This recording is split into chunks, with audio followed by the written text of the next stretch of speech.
Hi everyone, Melanie Muenchinger here, illustrator for Gina K Designs. Today I've got a new card project for you with my newest sets from Gina K Designs, Perfect Pallets and Pallet Christmas. I did some different cards in our blog hop and in our Instagram hop this week. I couldn't decide which one I wanted to show, so I'm kind of going to blend some elements from the two that I noticed that people were really enjoying that I thought you would like in one demonstration. In addition to the Perfect Palette set and the Pallet Christmas set from Gina K Designs, just a few other things that you're going to need for this card. The ink pads that I'm using today, I've got the Gina K Designs Jet Black Amalgam ink. I'm using the Whisper ink and the Soft Stone ink. So this is available in a full-size pad. I just have it in the cubes, and these are really nice for doing blending and also for just little small details, so you don't always have to have a full-size pad. And then I've got a green here. This is the Fresh Asparagus in case I decide to add any greenery. But like I said, I'm going to do this card a little bit different than this one. So no red unless you want to do those little cranberry strings. I'm going to be using this long border ruler block that Gina K carries. I really like this for doing my boards rather than the MISTI. It just makes it easy to line them up and move them around exactly where I want. And then I've got a small block for those smaller images that are going to be on my card. Got one of the life-changing blending brushes. These are in Gina's store and they're available in several different assortments. So this is one of the smaller ones. And then I'm going to be using just this gray alcohol marker. This is 154, the Dolphin Gray from that set of 120 Everblend markers that I have shown in other videos. Going to be doing a little bit of coloring and shadowing with this. And then I've got just a white gel pen. And let's see, I think I might be using a metallic gel pen as well, just to add a little bit of sparkle. And this is from the Arteza pack of 14 metallic glitter pens. And I think that's everything. Oh, also the cardstock that I'm using today, I've got some of the Gina K Pure Luxury Heavy Base Weight White. This is what I always use for my card bases. This is 4 1/4 by 11 inches, and I'm going to score this at 5 1/2 inches. So just a couple times there. I'm going to wait to fold it though until after I have done my stamping.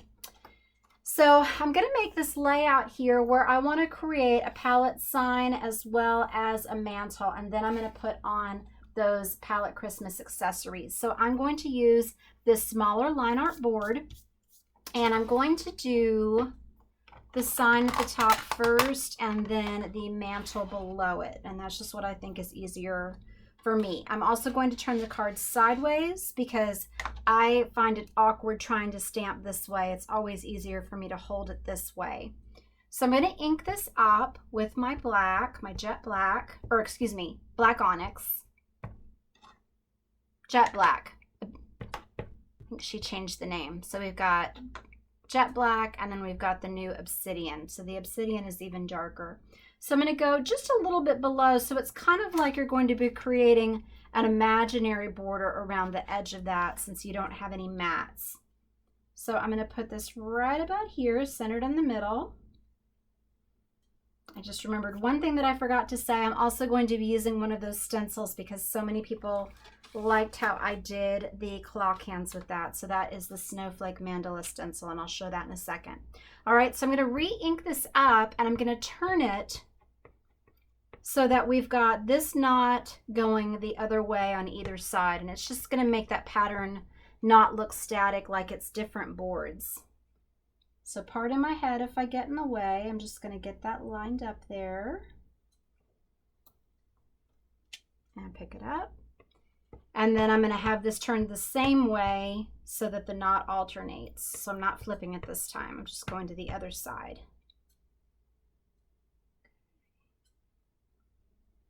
And if it's offset a little bit, I didn't do any measuring to find the center of that card for the center of that board. If that's going to bother you, you can do that. But it also leaves me a little bit of extra room on this side if I want to put the little Christmas tree or just one of those elements on the bottom on my mantle. So now I'm going to turn it for the shelf or mantle there. So I'm going to put this right about here. Okay, and now I'm going to fill it in with the bold board. And for that one, I'm going to use, like I said, the soft stone and the whisper ink. So here is that matching bold board. So I'm going to do the lighter ink first, but I do have my little tidy towel handy for wiping off the ink. Okay, so I'm going to turn the card again. Go in with this lighter ink here. Okay. And this one doesn't need to be flipped. It'll work either way on the line art board. Just pop it in. And I'm going to be adding a little bit of wood grain to it with that marker. But I just love how this looks on the white. Gives it kind of that whitewashed wood look, so you're still having a texture, and it's making it stand out just a little bit from that white background. Okay, and then let's go ahead and could do the mantle in this as well, but I just wanted them to look a little different. And this gray I'm going to use on my stenciling, and so that's just going to kind of pull that together and create a really nice neutral color scheme. So I'm going to turn this again. And just put this right in here. Okay. All right, so now what I want to do is I want to take my gray marker.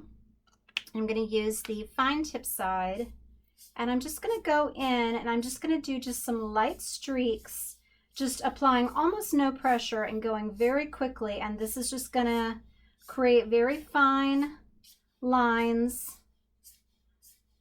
You don't have to trace anything. You're just putting this in for just a little bit more texture and variety of color.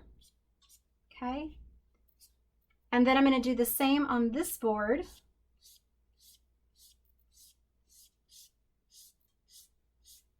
And you might want to go a little bit heavier just because you're doing gray on gray. Okay.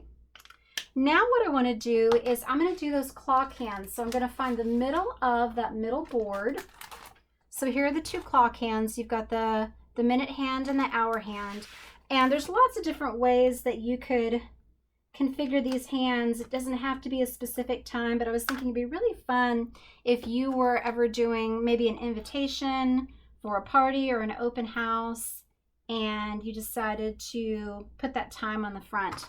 I'm noticing a lot with appointments and gatherings and things. I remember the day, but I have to check obsessively about the time. I just get really paranoid that, you know, is it at 5? Is it at 5:30? So this would be really fun, having an invitation out and having it at a specific time. So I'm going to just find the middle right there, right about there. And that's where I'm going to put the middle of that hand.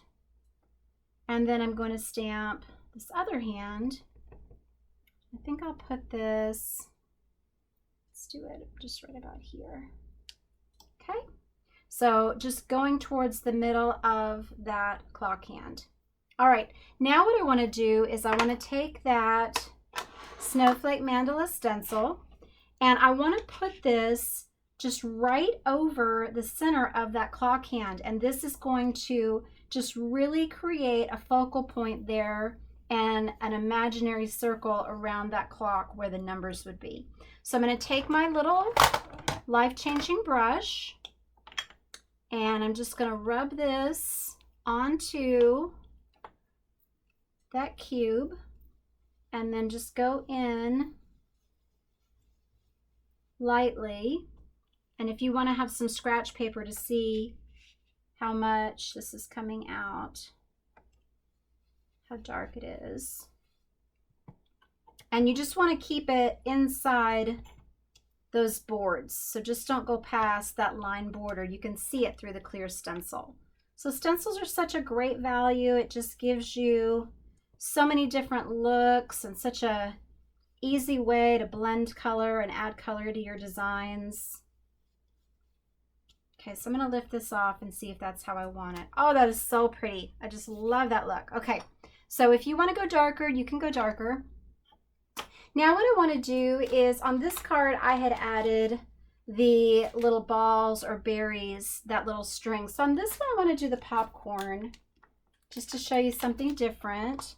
And so I'm going to do this in the black, and then I'm going to go back with my white gel pen and color that in.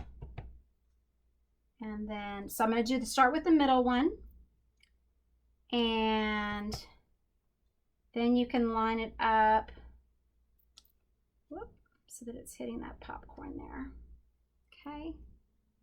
And then I'm going to do that little string that I showed you in the other video, just so that it looks like it's tying it on there, just for a nice little detail.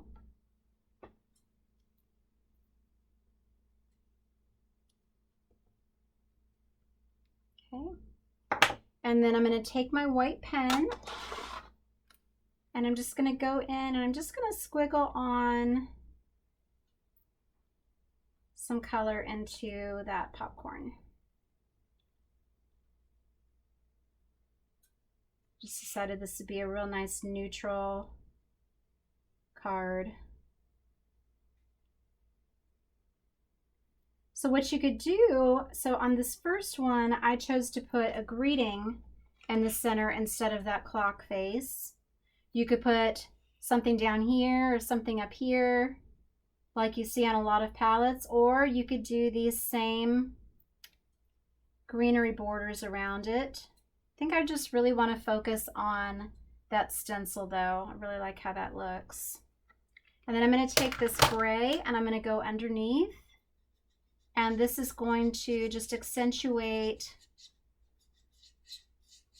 the white of the popcorn, separate that out, and just give it dimension to look like it's hanging in front of. So I'm just going underneath. And if you don't want to have to layer the color as much, just pick a darker gray. But I thought this one was a really nice match for it because it's a nice blue gray.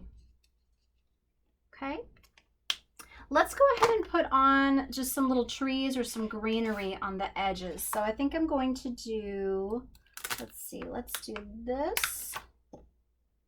Just this little piece of the pine branch. Put some here.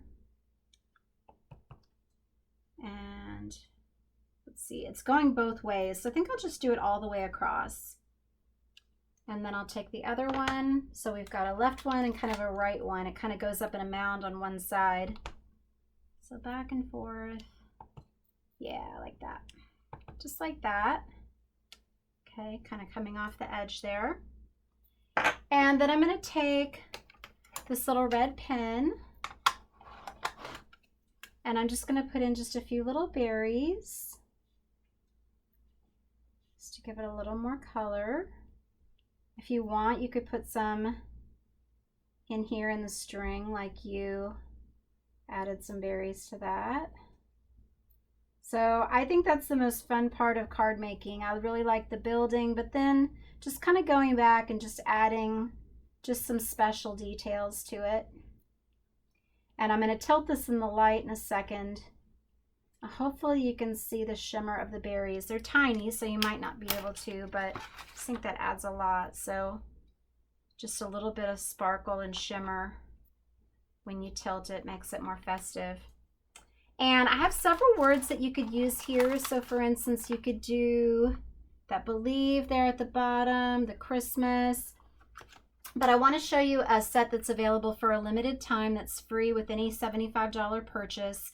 It's this little Christmas greeting set, and I'm forgetting the name at the moment, but I will put it in the list. It's added to your cart automatically with any $75 purchase or more. So I'm going to use this Peace, Love, Joy because I just really like the little diamonds on there, and I did that on this card on the longer mantle. So I'm going to do this in the black, and then I think I'm done. I just loved seeing how these sets, how all these greetings fit on this board. So I strongly recommend picking up both of these sets if you're thinking about one or the other because of the way that they complement each other. and then just folding that card up, and then you can use this metallic pen for doing your greetings. Let's put a little something on the back here. I'm going to go ahead and fill this in, and maybe that'll make it a little bit easier for you to see that sparkle. This is very shimmery, the very fine line, nice for tracing details and things. You could also, something else I wanted to point out that you could do is you could create a little scene on this palette by doing maybe some of the trees, or it would be even fun maybe to use some of these bold images for the clock numbers around the side. That would be kind of fun too. Maybe like these little birds, or I don't know, the little stars. So many options. So anyway, I hope you enjoyed this card, and it gives you lots of ideas for how you can use both the stencil and the Pallet Christmas and Perfect Palette set. Please visit my blog, Hands, Head, and Heart, my YouTube channel. Become a subscriber if you're not already, so you never miss a video. Thanks for watching today. God bless.